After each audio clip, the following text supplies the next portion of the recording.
Welcome everyone to our YouTube channel. आज के video में method of variation of parameter ये टॉपिक का 12th प्रॉब्लम स्टडी करेंगे। तो देखिए क्वेश्चन आपके सामने है, ये प्रॉब्लम हमें सॉल्व करना है। क्वेश्चन में क्या लिखा है वो हम पहले पढ़ेंगे। क्वेश्चन में लिखा है solve d square y by d x square plus 3 dy by d x plus 2y equal to e to the power x by variation of parameter. तो चलो हम ये प्रॉब्लम सॉल्व करेंगे, और ये प्रॉब्लम सॉल्व करने के लिए हम वही फार्मूलेज और वही रूल्स का यूज करेंगे जो हमने method of variation of parameter के फर्स्ट लेक्चर में बताए थे। तो अगर आपने वो फर्स्ट लेक्चर नहीं स्टडी किए हैं तो आप यहाँ से स्टडी कर लीजिएगा। उससे आपका क्या होगा, method of variation of parameter का पूरा बेसिक कॉन्सेप्ट क्लियर हो जाएगा, और वो सभी फार्मूलेज आप अपने नोटबुक में जरूर से लिख के रखना, ठीक है। तो चलो ये प्रॉब्लम हम सॉल्व करेंगे। सबसे पहले हम क्या करेंगे, सबसे पहले ये गिवन डिफरेंशियल इक्वेशन को हायर ऑर्डर डिफरेंशियल इक्वेशन के स्टैंडर्ड फॉर्म में कन्वर्ट करेंगे, क्योंकि वैसे भी method of variation of parameter की प्रॉब्लम सॉल्व करते समय आपको हायर ऑर्डर डिफरेंशियल इक्वेशन में पर्टिकुलर गिवन डिफरेंशियल इक्वेशन पहले कन्वर्ट करना होता है, देन आफ्टर उसके अकॉर्डिंग आपको सॉल्व करना होता है, ठीक है। तो हायर ऑर्डर डिफरेंशियल इक्वेशन का स्टैंडर्ड फॉर्म क्या है, देखो ये है f of d of y equal to q of x. ये है हायर ऑर्डर डिफरेंशियल इक्वेशन का स्टैंडर्ड फॉर्म। यहाँ पे डी यानी होता है डी बाई डी एक्स, ठीक है। तो चेक करो क्या गिवन डिफरेंशियल इक्वेशन ये फॉर्म में है, नहीं, तो हम ये फॉर्म में पहले कन्वर्ट करेंगे। कन्वर्ट करना सिंपल है। सबसे पहले यहाँ तो जहां पे डी बाई डी एक्स है वहां पे कैपिटल डी पुट करो, क्योंकि कैपिटल डी के फॉर्म में हमें चाहिए, ठीक है। तो देखो कैसे ये होता है, बिल्कुल स्टेप वाइज सॉल्व करेंगे। गिवन डिफरेंशियल इक्वेशन इज, और हो सके तो हमारे साथ साथ आप लोग भी सॉल्व करो ताकि आपकी प्रैक्टिस हो जाए, क्योंकि मैथ्स एक्चुअली एक प्रैक्टिस बेस्ड सब्जेक्ट है। जितनी ज्यादा प्रैक्टिस करोगे उतना आपके लिए बेटर रहेगा, ठीक है। तो ये देखिए हमने ये गिवन डिफरेंशियल इक्वेशन लिख दिया है, और अब यहाँ पे सबसे पहले पुट करो क्या पुट करो, डी बाई डी एक्स के जगह कैपिटल डी पुट करो, ठीक है। तो ये इक्वेशन ऐसा हो जाएगा d square y plus 3dy plus 2y equal to e to the power x, ठीक है। अब चेक करो क्या ये गिवन डिफरेंशियल ये स्टैंडर्ड फॉर्म में आ गया, नहीं, अभी भी स्टैंडर्ड फॉर्म में नहीं आया। एक काम करो यहां से y कॉमन ले लो, तो ये हो जाएगा d square plus 3d plus 2 of y equal to e to the power x। अब चेक करो क्या ये स्टैंडर्ड फॉर्म में आ गया, यस बिल्कुल ये स्टैंडर्ड फॉर्म में आ चुका है। देखो f of d of y equal to q of x standard form है, ये देखो ये ब्रैकेट मतलब एफ ऑफ डी है, f of d of y equal to q of x, e to the power x जो है ये पूरा क्यू ऑफ एक्स है। तो ये स्टैंडर्ड फॉर्म में आ चुका है, ये कंफर्म है अब, ठीक है। और अब इसका यूज क्या होगा, इसका यूज अब हमें यहाँ पे दो सॉल्यूशंस निकालने हैं, ठीक है। कौन से दो सॉल्यूशन, तो एक होता है CF यानी कॉम्प्लीमेंट्री फंक्शन, और दूसरा होता है PI यानी पर्टिकुलर इंटीग्रल, ठीक है। तो चलो पहला सॉल्यूशन निकालते हैं CF, ठीक है। लेकिन method of variation of parameter के प्रॉब्लम्स है, तो method of variation of parameter में क्या CF निकालने के लिए कुछ अलग फार्मूला होता है, अलग उसका क्या फॉर्मेट होता है, यस बिल्कुल। देखो CF निकालने का फॉर्मेट क्या है, पहला सॉल्यूशन CF का फॉर्मेट ऐसा होता है C1y1 प्लस C2y2, ऐसा होना चाहिए, ठीक है। मतलब आप जब इसका CF निकालोगे तो वो ये फॉर्म में रहना चाहिए, ठीक है। और इसके बाद हमें PI निकालना है यानी पर्टिकुलर इंटीग्रल। तो PI निकालने का देखो PI का फार्मूला ऐसा है, इसका PI का formula that is u of x into y1 plus v of x into y2। देखो ये फार्मूला है PI के लिए, ठीक है। इसके लिए फिर आपको u ऑफ x अलग निकालना पड़ेगा, v ऑफ x अलग निकालना पड़ेगा। लेकिन सबसे पहले हम चलते हैं CF की तरफ। CF यानी कॉम्प्लीमेंट्री फंक्शन ये फॉर्म में होना चाहिए। तो फिलहाल तो हमने यहाँ पे हायर ऑर्डर डिफरेंशियल इक्वेशन के स्टैंडर्ड फॉर्म में कन्वर्ट कर लिया है, और अब यहाँ पे हमें पहला सॉल्यूशन अगर निकालना है CF, तो उसके लिए सबसे पहले ऑक्सिलरी इक्वेशन बनाओ। तो हम यहाँ लिख लेंगे AE यानी ऑक्सिलरी इक्वेशन इज। तो इसके लिए आपको ये ब्रैकेट को 0 के साथ इक्वेट करना है, तो ये हो जाएगा d square plus 3d plus 2 equal to 0। देखो ये हमने ऑक्सिलरी इक्वेशन लिख लिए। अब क्या करो, ये इक्वेशन के रूट्स निकालो। अब इसके रूट्स निकालने के लिए दो तरीके हैं, या तो आप मैनुअली सॉल्व करो या तो आप कैलकुलेटर का यूज करो। अगर आपको एग्जाम में कैलकुलेटर अलाउड है तो आप कैलकुलेटर से सॉल्व करो, और अगर अलाउड नहीं है तो आप इसको मैनुअली सॉल्व करो। मैनुअली सॉल्व करना ज्यादा डिफिकल्ट नहीं है, बहुत आसान है। देखो इसके रूट्स निकालना है, मतलब इनडायरेक्टली इसको फैक्टराइज करना है, ठीक है। तो यहाँ d का पावर 2 है, ठीक है। यहाँ पे d के पहले 3 है और यहाँ कांस्टेंट 2 है। इसका मतलब आपको ऐसे कोई दो नंबर सोचना है जिनका मल्टीप्लिकेशन 2 हो और जिनका एडिशन 3 हो। तो ऐसे दो नंबर हमने सोच लिया है, एक है 1 और एक है 2। 1 और 2 का मल्टीप्लिकेशन 2 होता है और एडिशन 3 होता है। इसका मतलब इसके रूट्स निकालना आसान है। अब तो हम इसको ऐसा लिख लेंगे d plus 1 d plus 2 equal to 0, ठीक है। तो फाइनली हमें रूट्स मिल चुके हैं, d is equal to -1 -2, they are the roots. d is equal to -1 -2 are the roots. तो ये हमें रूट्स मिल चुके हैं फाइनली, और अब हम CF का इक्वेशन बनाएंगे। लेकिन CF का इक्वेशन बनाने के लिए ये रूट्स का टाइप चेक करो, किस टाइप के रूट है ये, क्योंकि रूट्स का टाइप देखना बहुत जरूरी होता है। रूट्स 4 टाइप के हो सकते हैं, real and equal, real and different, imaginary and different, imaginary and equal, ऐसे 4 टाइप के हो सकते हैं। तो ये कौन से टाइप में आता है? सो -1 -2 जो है ये actually real and different type के रूट्स है, ठीक है। तो इसके लिए CF का इक्वेशन ये होता है, देखो CF is equal to C1 e to the power -x plus C2 e to the power -2x। देखो ये हमने फाइनली CF का इक्वेशन लिख लिए, पर्टिकुलर रूट्स के लिए ये हमने CF का इक्वेशन लिखे। ये CF का इक्वेशन लिखने के लिए हमने एक स्टैंडर्ड फॉर्म का यूज किया है। देखो स्टैंडर्ड फॉर्म ऐसा है, CF equal to C1 e to the power m1x plus C2 e to the power m2x। ये हमने स्टैंडर्ड फॉर्म का यूज किया है। जब भी रियल एंड डिफरेंट टाइप के रूट्स होते हैं, जैसे मान लो 2 रियल एंड डिफरेंट टाइप के रूट्स है, तो ये स्टैंडर्ड फॉर्म रहेगा, ठीक है। m1 यानी पहला रूट, m2 यानी दूसरा रूट। तो ये देखो हमने इसी फॉर्म में रखा है। यहाँ पहला रूट -1 है, मतलब m1 -1 है, और m2 -2 है, ठीक है। तो यहाँ m1 की जगह -1 रखो तो ऐसा मिलेगा, और m2 की जगह -2 रखो तो ऐसा मिलेगा, ठीक है। तो फाइनली हमने ये पर्टिकुलर गिवन डिफरेंशियल इक्वेशन को सबसे पहले हायर ऑर्डर डिफरेंशियल इक्वेशन के स्टैंडर्ड फॉर्म में कन्वर्ट किए, फिर हमने ऑक्सिलरी इक्वेशन के रूट्स निकाल के हमने कॉम्प्लीमेंट्री फंक्शन निकाल लिए। चेक करो क्या ये complementary function method of variation of parameter के कॉम्प्लीमेंट्री फंक्शन से मैच करता है?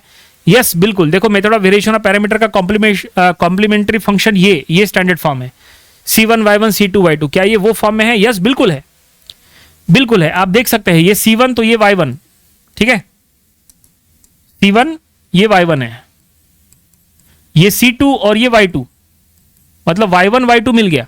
y1 है e to the power -x और y2 है e to the power -2x। ये y1 y2 काफी इंपॉर्टेंट है, क्योंकि इसी का यूज करके आगे चल के हमें PI का इक्वेशन लिखना है। देखो PI लिखना है, इसके लिए आपको y1 y2 चाहिए, तो y1 y2 आपको यही से मिलता है। ये y1 है, ये y2 है, तो हम यहां पे मेंशन कर लेंगे ना।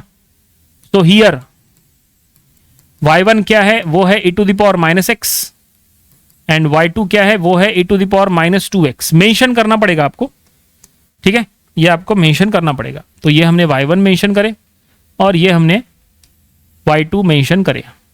चलो ठीक है, यहां तक ठीक है। अब इसके बाद CF हो गया, y1 y2 मेंशन हो गया। अब हमें PI निकालना है, PI यानी दूसरा सॉल्यूशन, पर्टिकुलर इंटीग्रल। तो PI निकालने के लिए आपको u of x and v of x यहां पे पुट करना पड़ेगा। अब u of x v of x का फार्मूला क्या है, कैसे निकालते हैं u of x v of x, चलो वो भी आपको बता देते हैं। u of x v of x देखो यहां बताते हैं। u of x find out करने का फार्मूला ऐसा है, इंटीग्रेशन ऑफ -y2, ठीक है, q of x divided by y1 y2 dash minus y2 y1 dash. ये फार्मूला है इंटू dx। ये फार्मूला है u ऑफ x निकालने का। तो ये फार्मूले में आप देख सकते हैं, यहां पे आपको y1 दिख रहा है, y2 दिख रहा है, लेकिन यहां पे एक्स्ट्रा क्या है, यहां पे y1 डैश भी दिख रहा है, y2 डैश भी दिख रहा है। अब ये y1 डैश y2 डैश क्या है? तो y1 का डिफरेंशिएशन यानी y1 डैश, y2 का डिफरेंशिएशन यानी y2 डैश। तो हमें क्या करना पड़ेगा, यहां y1 को डिफरेंशिएट करके y1 डैश निकालना पड़ेगा, y2 को डिफरेंशिएट करके y2 डैश निकालना पड़ेगा, सब कुछ फिर यहां पे पुट करना पड़ेगा, तब जाके हमें यहां u ऑफ x मिलेगा। ठीक है, यहां पे जो q ऑफ x लिखा है, q ऑफ x मतलब ये कौन सा वाला, q ऑफ x मतलब ये q ऑफ x, ये e to the power x, ये q ऑफ x है, क्योंकि हमने ये स्टैंडर्ड फॉर्म में जब लिए थे हमने बताए थे ना, ये f ऑफ d है, ये y है, ये q ऑफ x है ना। तो e to the power x आपको यहां पुट करना है। ठीक है, तो क्या क्या चाहिए, चलो इसको डिफरेंशिएट कर लेते हैं, डिफरेंशिएट करना जरूरी है ना। तो y1 को डिफरेंशिएट करेंगे तो y1 डैश क्या मिलेगा, वो मिलेगा minus e to the power x, मिल गया y1 डैश, y1 डैश दोनों हो गए। y2 डैश भी निकाल लेना लगे हाथ, तो y2 डैश इसको डिफरेंशिएट करो तो ये -2 e to the power -2x हो गया, y2 डैश भी मिल गया। डिफरेंशिएशन आना चाहिए आपको, हाँ, आप ये बोल नहीं सकते कि डिफरेंशिएशन नहीं आता है, फिर आपको डिफरेंशिएशन की प्रैक्टिस करना पड़ेगा।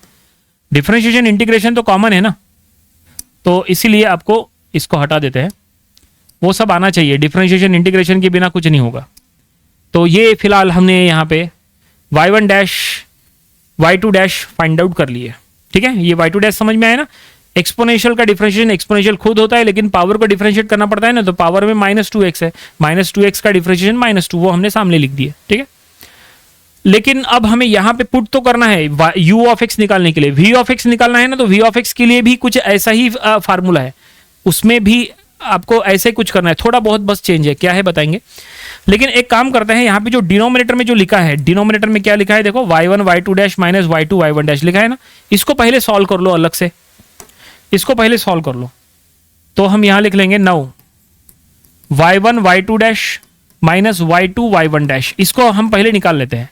y1 यानी e to the power minus x, y2 dash यानी minus 2 e to the power minus 2x, minus y2 यानी e to the power minus 2x, y1 dash यानी minus e to the power minus x। ये देखिए y1 y2 dash minus y2 y1 dash, ठीक है, इसको हटा देते हैं, ठीक है। और अब हम इसको सॉल्व करते हैं, इसको मल्टीप्लाई करना पड़ेगा आपको, तो ये हो जाएगा minus 2 e to the power, यहां पे कुछ कॉमन लेंगे क्या, यस बिल्कुल, देखो दोनों में e to the power minus 2x common है, ठीक है ना, और ठीक है ना, दोनों में e to the power minus 2x common है, तो हम कॉमन ले लेते ना, e to the power minus 2x common ले लेते हैं, तो यहाँ पे क्या बचेगा, यहाँ बचेगा minus 2 e to the power minus x बचेगा, और यहाँ minus minus plus e to the power minus x बचेगा। अब आप देख सकते हैं यहाँ ये दोनों में सब्सट्रैक्शन करो, तो ये हो जाएगा e to the power minus 2x, और ये दोनों में सब्सट्रैक्शन होने के बाद minus e to the power minus x, ऐसा, ठीक है। अब ये दोनों एक्सपोनेंशियल को मल्टीप्लाई करो तो पावर ऐड हो जाएगा, माइनस बाहर ले लो, e to the power minus 3x हो जाएगा। ये देखिए यहां तक हमने सॉल्व कर लिए, ठीक है, यहां तक। तो finally y1 y2 dash y2 y1 dash, एक मिनट इसको हटा देते हैं, अगले स्क्रीन पे सॉल्व करेंगे ये, ठीक है ना। तो फाइनली हम यहां लिख सकते हैं therefore y1 y2 dash minus y2 y1 dash is minus e to the power minus 3x, ये कंफर्म हो चुका है, ठीक है, ओके। और अब चलो finally u of x and v of x निकालते हैं। u of x and u and v निकालने के लिए आपको चाहिए था जो कुछ भी, सब कुछ हमने यहाँ निकाल लिए है, यहाँ तक समझ में है। चलो अब अगले स्क्रीन पे चलते हैं, एक न्यू स्क्रीन ले लेते हैं, वहाँ पे हम सॉल्व करेंगे। u ऑफ x पहले हम निकालेंगे, तो हम यहाँ लिख लेंगे नाउ u ऑफ x, क्या बताए थे फार्मूला u ऑफ x का, याद आ रहा है, integration of minus y2 q of x divided by y1 y2 dash minus y2 y1 dash, ये फार्मूला है, इंटू डी एक्स। यहाँ वैल्यूज पुटअप करो, सबसे पहले माइनस बाहर ले लो, इंटीग्रेशन y2 यानी क्या था, वो था e to the power minus 2x, q of x क्या है, वो है e to the power x, और डिनोमिनेटर में ये पूरे का हमने ऑलरेडी सॉल्व किया है, जो कि आया है minus e to the power minus 3x into d x. देखिए एक बार वैल्यू चेक कर लेते हैं सही से पुट किए हैं कि नहीं। तो ये देखो, ये y1 y2 dash y2 y1 dash का value minus e to the power minus 3x, ये यहाँ पे डिनोमिनेटर में आ गया, ठीक है। ये y2 का वैल्यू है e to the power minus 2x, और यहाँ q ऑफ x है e to the power x, वो हमने यहाँ पे लिख दिए, ठीक है। अब ये माइनस माइनस प्लस हो जाएगा, और इंटीग्रेशन ऑफ, अब यहाँ पे पावर यहाँ पे कट हो जाएगा ना, यहाँ पे e to the power minus 2x है या e to the power minus 3x है, तो यहाँ पे दो कट गए, एक बच गया, ठीक है। मतलब ये ऐसा हुआ, न्यूमरेटर में e to the power x, और डिनोमिनेटर में बचा e to the power minus x into d x, ऐसा बचा। अब ये न्यूमरेटर में जाएगा तो integration of e to the power x into e to the power x dx, ऐसा हो जाएगा। देखिए अब एक काम करते हैं, अब इसको आगे इंटीग्रेट करना है, तो एक काम करते हैं, जैसा हमने u का फार्मूला बना के यहाँ पे वैल्यूज पुटअप किए, v का भी बना लेते हैं, क्योंकि हमें पता है यहाँ पे u में ये अभी सॉल्व करने के लिए हमें इसमें सब्स्टिट्यूशन मेथड का यूज करना पड़ेगा, v के टाइम में भी वही होगा, है ना। तो एक काम करते हैं, v पहले निकाल, यहाँ पे v भी यहाँ तक सॉल्व कर लो। देखो v निकालने का फार्मूला, ठीक है, देखो v का फार्मूला लिखते हैं, कुछ नहीं इसी को कॉपी कर लेते हैं, थोड़ा बहुत बस चेंज है, जैसा हमने कहा था हल्का फुल्का चेंज है। क्या चेंज है, देखो यहाँ माइनस नहीं रहेगा, और यहाँ y2 की जगह y1 रहेगा, बाकी सब कुछ सेम है। ये देखो बाकी सब कुछ सेम है, यहाँ माइनस y2 है, यहाँ पे ओनली y1 है, बस यहाँ पे वैल्यूज पुटअप करो। तो ये हम यहाँ लिख लेंगे इंटीग्रेशन ऑफ y1 का वैल्यू क्या था, तो y1 का वैल्यू हमने निकाले थे, ये e to the power minus x, वो हम यहाँ लिख लेंगे ना, e to the power minus x, और फिर बाकी सब कुछ same, into e to the power x, और डिनोमिनेटर में minus e to the power minus 3x into d x, ठीक है। देखो सेम स्टेप चल रही है। अब यहाँ पे माइनस बाहर ले लो, ठीक है। अब यहाँ पे एक एक्सपोनेंशियल का पावर माइनस x है, यहाँ माइनस 3 है, तो यहाँ पे दो कट हो जाएंगे, सॉरी एक कट हो जाएगा, दो यहाँ बचेंगे, तो मतलब इंटीग्रेशन ये e to the power x numerator में एज इट इज, और डिनोमिनेटर में e to the power minus 2x हो जाएगा इंटू डी एक्स, ठीक है ना। यहाँ पे 3x थे ना, 3 में से एक कट गया न्यूमरेटर के साथ, एक बच गया। अब इसको न्यूमरेटर में शिफ्ट करो तो ये हो जाएगा minus integration e to the power 2x into e to the power x into dx। देखो यहाँ तक हमने सॉल्व किए, इसके पहले u हमने सॉल्व किए थे यहाँ तक, इस बार v हमने सॉल्व किए हैं यहाँ तक। अब हम क्या करेंगे, अब हमें इन दोनों को इंटीग्रेट करना है तो यहाँ पे सब्स्टिट्यूशन मेथड का यूज करना पड़ेगा। तो चलो सब्स्टिट्यूट करेंगे। तो क्या सब्स्टिट्यूट करेंगे, सो पुट करो, सब्स्टिट्यूट आपको करना पड़ेगा। तो हम यहाँ पुट करेंगे e to the power x के जगह एक वेरिएबल ले लेंगे t, e to the power x के जगह t पुट करो। तो अगर आप इसको डिफरेंशिएट करेंगे तो ये हो जाएगा e to the power x dx is equal to dt, क्योंकि जो टर्म आपको सब्स्टिट्यूट करना होता है उसको डिफरेंशिएट भी करना रहता है ना। तो e to the power x के जगह t सब्स्टिट्यूट करो और जहां पे भी e to the power x dx है उसकी जगह dt सब्स्टिट्यूट करो।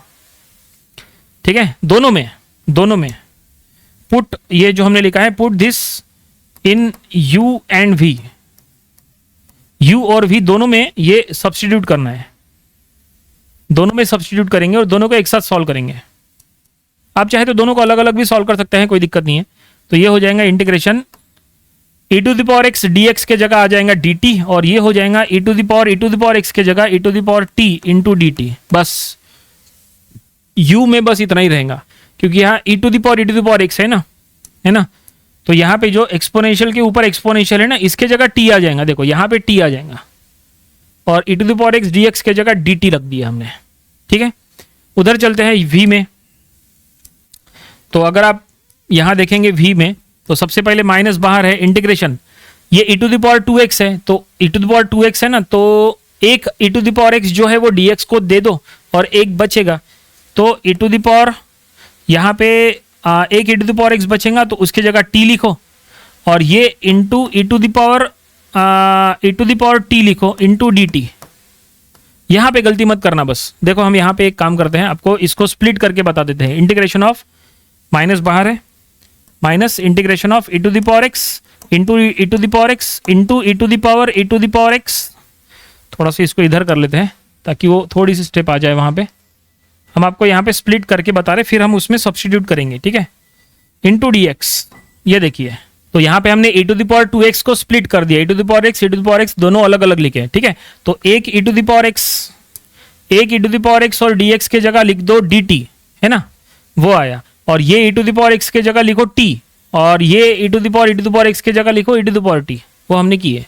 ठीक है, और अब दोनों को यहाँ इंटीग्रेट करो। यहाँ पे इंटीग्रेट करना आसान है, एक्सपोनेंशियल का इंटीग्रेशन एक्सपोनेंशियल खुद होता है, तो ये e to the power t का integration e to the power t खुद होगा।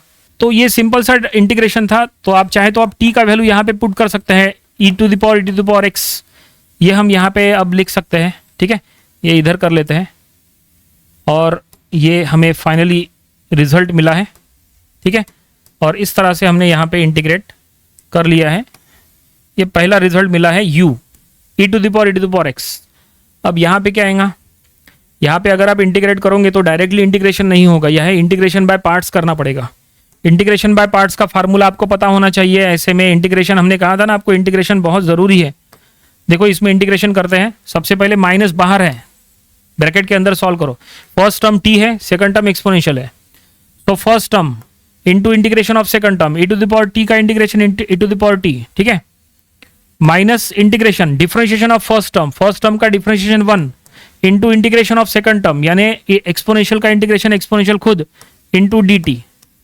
ये देखिए ऐसा। अब यहाँ पे एक और बार इंटीग्रेट करना है, तो इंटीग्रेट करने के बाद minus t e to the power t minus e to the power t हो गया इंटीग्रेट। अब यहाँ पे e to the power t common ले लो और माइनस से मल्टीप्लाई कर लो, तो e to the power t हमने कॉमन ले लिए, तो यहाँ माइनस t, यहाँ माइनस माइनस प्लस 1 हो जाएगा, तो ये 1 माइनस t ऐसा लिख दो। ये देखो, तो ये हमें v यहाँ पे जो है v मिल चुका है। यहाँ पे आप t का ओरिजिनल वैल्यू पुट कर दो। तो अगर हम यहाँ पे t का ओरिजिनल वैल्यू पुट करें तो हमें यहाँ पे v मिलने वाला है। एक मिनट, थोड़ा सा इसको इधर कर लेते हैं। तो देयरफॉर v इक्वल टू ये हो जाएगा e to the power x 1 minus e to the power x। ये फाइनली हमारा v यहाँ पे बन के तैयार है। इसको ज़रा हाईलाइट कर लेते हैं। तो फाइनली u एंड v मिल चुका है। जैसा हमने कहा था कि आपको u एंड v निकालना है, क्योंकि आपको particular integral P find out करना है। ठीक है, तो यहाँ पे u हमें जो मिला है वो ये है e to the power x, और v जो हमें मिला है वो ये है e to the power x and bracket में 1 minus e to the power x, ठीक है। और अब चलो ये दोनों u एंड v का यूज करके हम यहाँ पे क्या फाइंड आउट करेंगे, यहाँ पे pi फाइंड आउट करेंगे। एक मिनट, थोड़ा सा एक मिनट, यहाँ पे हमने u ऑफ x लिखे, यहाँ पे v ऑफ x लिखना चाहिए था, ज़रूरी नहीं है, आप चाहे तो ओनली v लिख सकते हैं, लेकिन v ऑफ x लिखेंगे तो ज़्यादा बेटर रहेगा क्योंकि वो in the form of x है ना, ठीक है, ऐसा। बाकी ये रहा तो चलता है, u और v कोई फर्क नहीं पड़ता। और अब चलो हमें pi particular integral find out करना है। एक और हम नया स्लाइड ले लेते हैं। So now particular integral pi, क्या फॉर्म बताए थे पी आई के लिए, वो ऐसा है, that is u of x into y one plus v of x into y two, ऐसा। सो u ऑफ एक्स क्या था, वो है e to the power x and y1 है into e to the power minus x plus v of x है e to the power x 1 minus e to the power x and y2 है e to the power minus 2x। तो ये हमें P I यहाँ पे मिल चुका है। एक बार चेक कर लेते हैं सब वैल्यूज बराबर पुटअप किए क्या। ये e to the power x है, u का वैल्यू ये हमने यहाँ रखे, v ऑफ x के जगह हमने ये रखे e to the power x minus 1 minus e to the power x, वो हमने यहाँ रखे, ये y1 ये y2, ठीक है।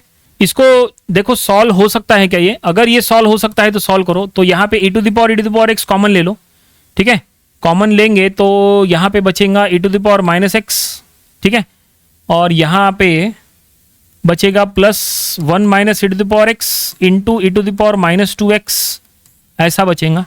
यहाँ इसको मल्टीप्लाई करा दो तो e to the power x e to the power minus x plus, तो यहाँ पे मल्टीप्लिकेशन कैसे होगा, देखो ये टर्म को इससे मल्टीप्लाई करो, ये टर्म को इससे मल्टीप्लाई करा दो, ठीक है, तो ये हो जाएगा plus e to the power minus 2x and minus e to the power minus x, ऐसा हो जाएगा, ठीक है। क्योंकि जब ये दो एक्सपोनेंशियल मल्टीप्लाई हो जाएंगे तो पावर में यहाँ सब्सट्रैक्शन हो जाएगा क्योंकि प्लस माइनस है। और अब इसका यहाँ पे आगे क्या करेंगे, ये देखो ये दोनों टर्म कैंसिल हो जाएंगे, प्लस माइनस है, और जो बचेगा वो लिख लो। तो e to the power minus 2x into e to the power x, इसको और सॉल्व नहीं किया जा सकता है, आप इसको यहीं पे स्टॉप करो। और यही हमारा फाइनल पी आई ये हमें मिल चुका है। जो पी आई फाइंड आउट करना था हमें वो हमने फाइंड आउट कर लिया है, ठीक है। और अब बस यहाँ क्या करना है, अब हमें यहाँ पे कंप्लीट सॉल्यूशन लिखना है। तो नाउ हम यहाँ लिख लेंगे complete solution. Now complete solution आपको ऐसा लिखना है, y equal to C F plus P I. आपको बस सी एफ और पी आई को ऐड करना है। तो y equal to C F क्या था, सी एफ था c1 e to the power minus x plus c2 e to the power minus 2x and P I है plus e to the power minus 2x into e to the power x। तो ये हमें जो मिला है ये क्या है, तो यही हमारा फाइनल सॉल्यूशन है, which is the required solution. नीचे हम स्टेटमेंट में लिख देंगे this is the required solution, और फाइनली प्रॉब्लम यहीं पे कंप्लीट हो गया, ठीक है। ओके, चलो इसको स्टार्टिंग से एक बार समझ लेते हैं। काफ़ी ये लंबा प्रॉब्लम था क्योंकि काफ़ी इसमें स्टेप्स थी, ठीक है, क्योंकि वैसे भी वेरिएशन ऑफ पैरामीटर के प्रॉब्लम काफ़ी लंबे होते हैं।